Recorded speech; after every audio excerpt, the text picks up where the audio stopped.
Right, here we are, the first live of 2025. I think it is. Yeah, I'm pretty sure it's the first live of 2025. And what we are going to cover is something I think is very important, possibly somewhat cliche, and that is essentially how to continue your weight loss, health, fitness journey past December, past January. Going to be a bit rusty on these, aren't I? Past January, well into February, March, April, May, whatever, so you can achieve your goals. Because if you don't, let's be honest, I would be willing to bet that a large percentage of the men in my network who watch these lives or watch my content, who are starting a weight loss and health journey, maybe you started yesterday, maybe you started just after Christmas, probably started the same one last year, possibly the year before, or if you're anything like some of the men I work with, possibly for the last 5, 10, 15, 20 years. And what is happening is you are getting to the end of January, maybe you're sticking it out to the end of February, and then you are giving up. And so repeats the cycle of another failed attempt, some weight regain, some months where you kind of bury your head in the sand, go back to prioritizing your business and your family, and then something happens, holidays come up, you see a photograph and you try again. And the mistakes we're going to cover in this live that you are probably making in January apply at any time that you start a fitness journey. It's just that I want more of you to see it through. I want more 40, 50, 60 plus executives to actually achieve their goals, for the love of God, maintain them for the rest of their lives. Which, when you think about it like that, when you think about this as being a lifelong thing, you really have to start to change the way you do it. So let's cover these 3 mistakes. Haven't written them down now. I've got them written. Well, I have. I just haven't got my laptop with me. And if you fix these mistakes, I think what you will do is, well, I know what you will do, you will make the process easier to stick to. I would much rather you guys, I don't know, ditch the perfectionistic kind of approach. I don't know if that's even a word, and just get things right 70, 80% of the time, forever, and get some more consistent, sustainable results. So mistake number 1, a mistake that is applicable to anybody, any man, but even more applicable to executives, and that is following extreme diets. That includes, I think, quite frankly, things like dry January. I get why people do them.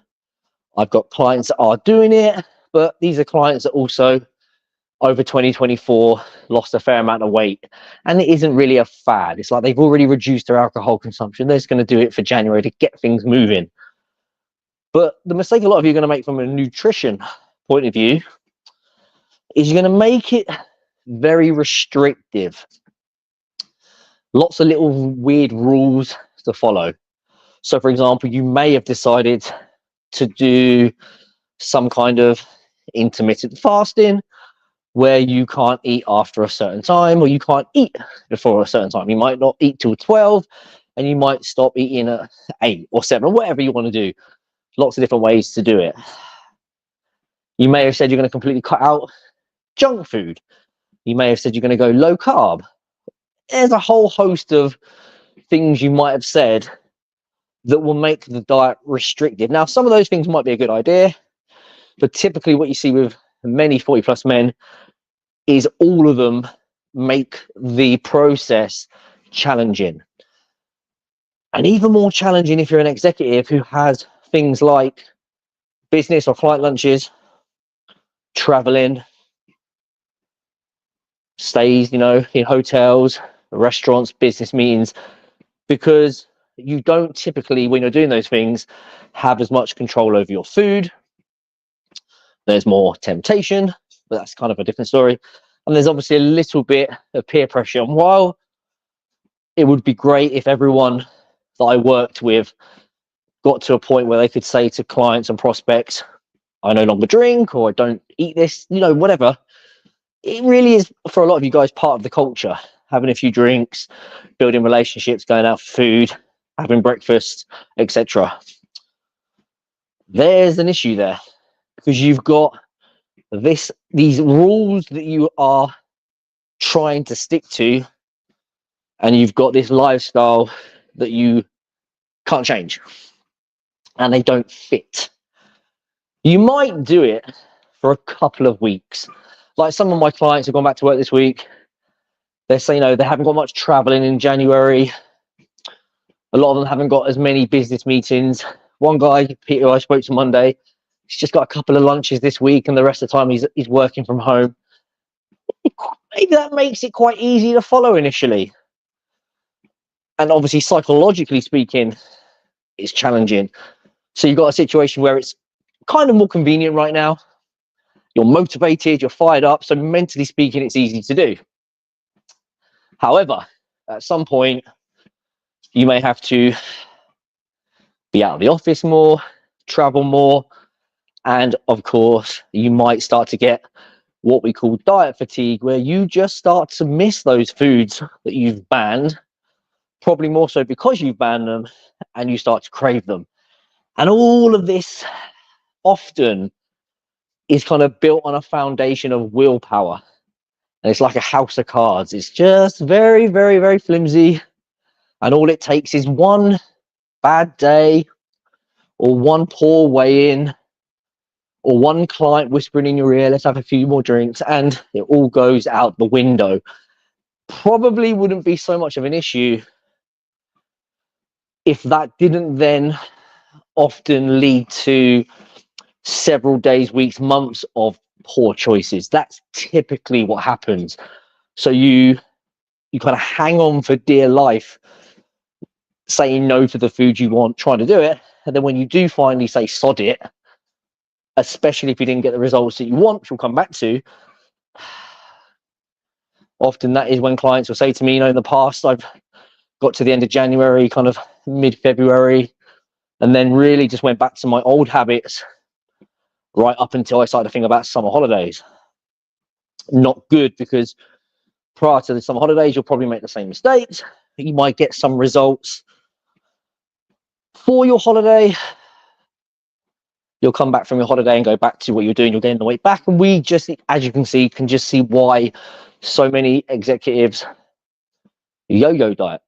So there's your first mistake. Don't start following diets that are really restrictive, that have loads of kind of rules that you can't really say to yourself, I can see how I can kind of fit this into my busy executive lifestyle. If you don't do that, if you don't make it more flexible, you don't make it something that you can be consistent with, the inevitable will happen. You'll give up. Mistake number 2, committing to too much exercise. You're very busy. It's funny to me, but frustrating, that so many 40 plus executives 90% of the time say they're too busy to work out.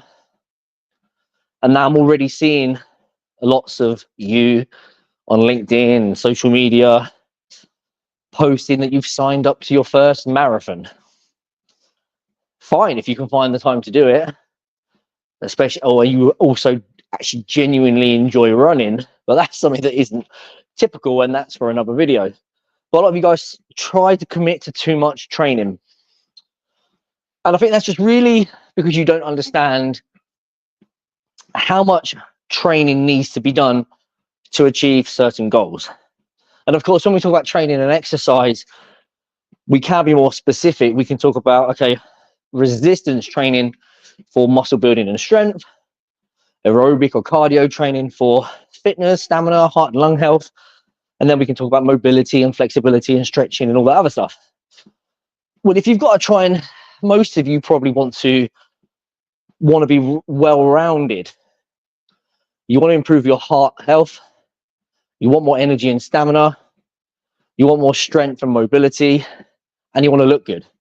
So achieving all of those things at the same time, you might prioritize one or the other a little bit, but for most of you, they're all going to play a part in your plan. And therefore, it's quite easy to not really know how to train for them. So if we take the muscle building goal, now if you're watching this and you're thinking, well, I don't want to be a bodybuilder. My clients and the men I speak to say it to me every single day. Phil, I don't want to be a bodybuilder. I'm not overly fussed about building loads of muscle.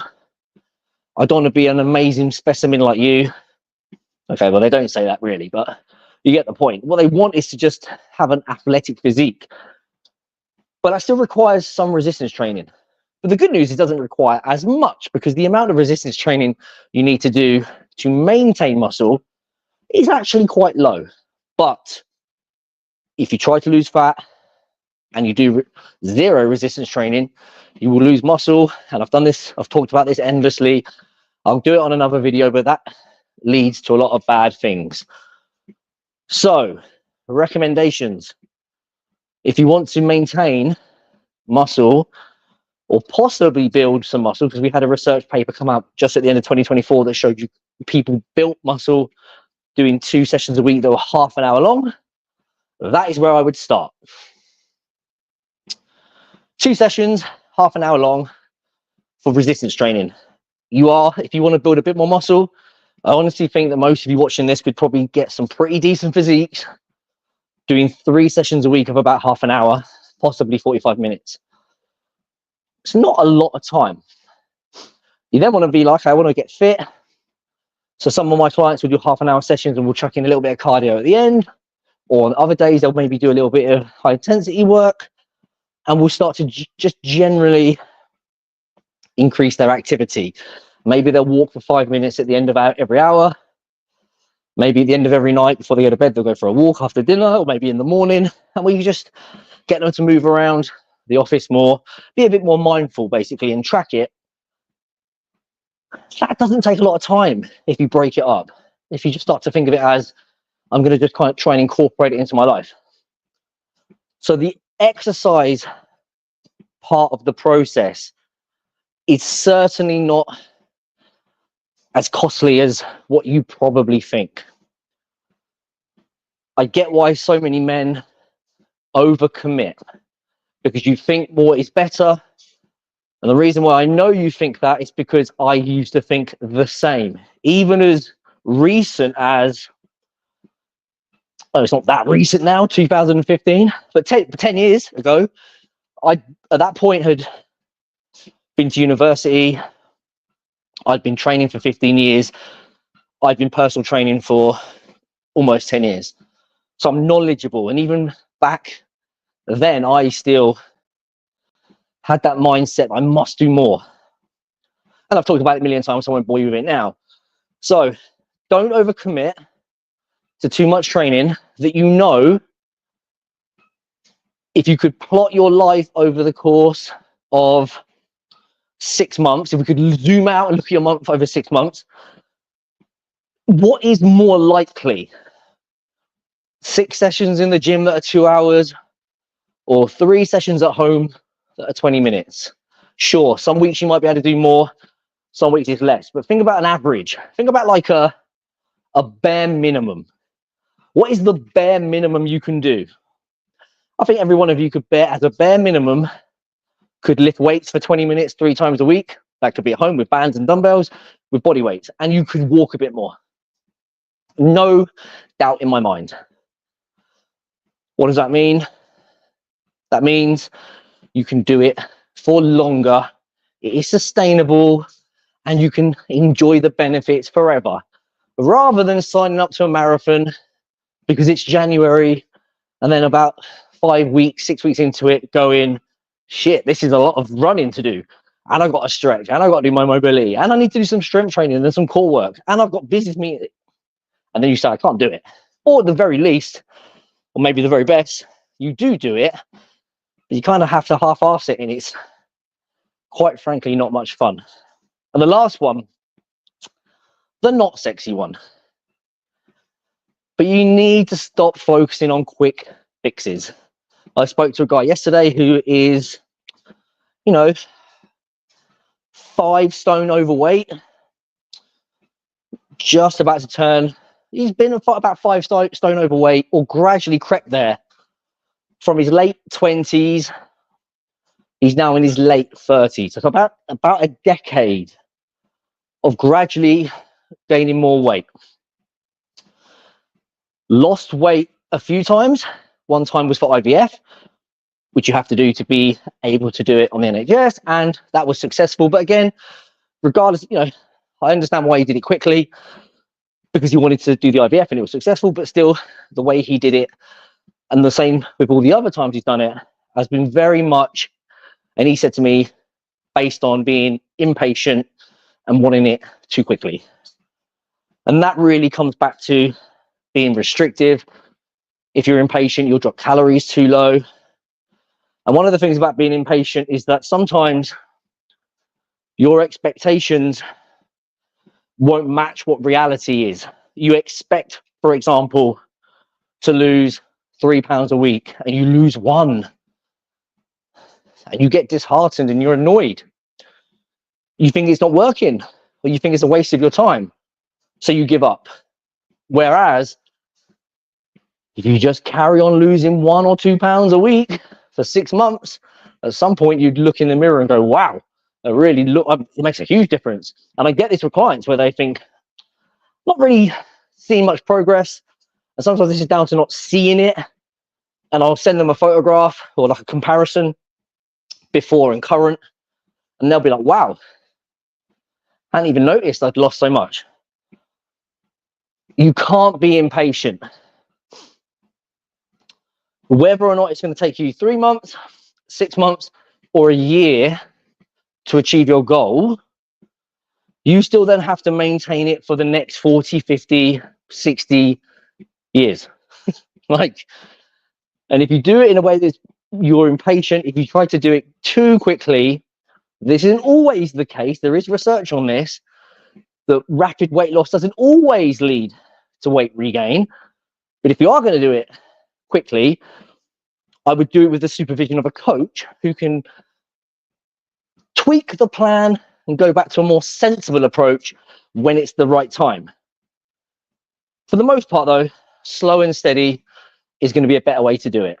Yes, it will take longer, but you will, if every single one of you watching this loses 1 or 2 pound, 1.5 pound on average every week until June or July, that will look good. You may not be where you want to be.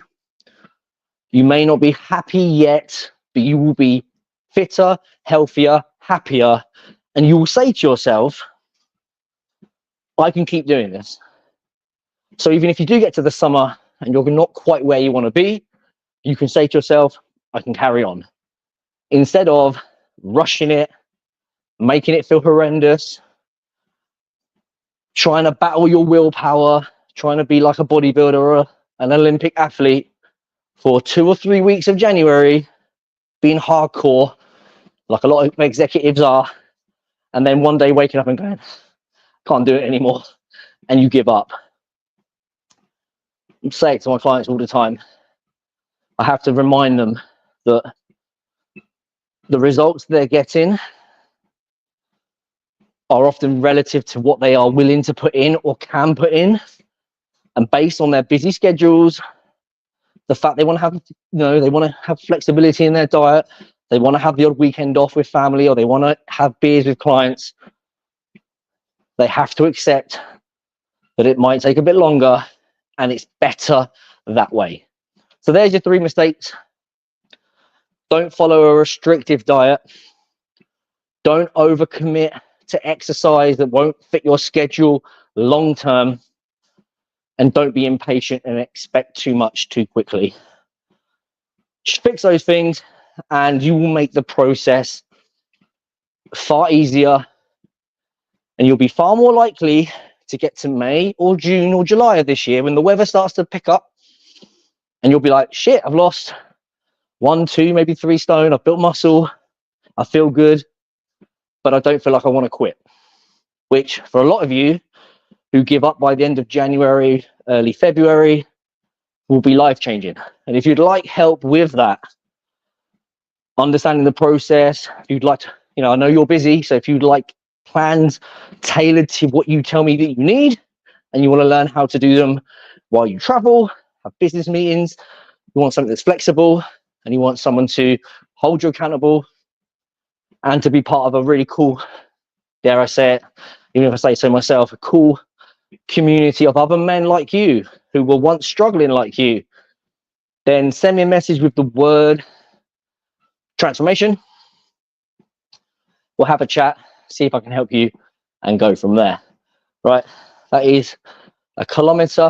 It's a decent start to me getting back into the habit of doing these lives. As it is, like with all of us, it's not easy after Christmas, and even for me, I sat there on the sofa thinking, I really need to get the walking pad out and go live. But here we are, the year has started, and it's time to start hitting those goals. But you know what to do if you want some help? Send me a message with the word transformation, or just comment below transformation. We'll have a chat and go from there. Enjoy the rest of your day. I'll be back on tomorrow.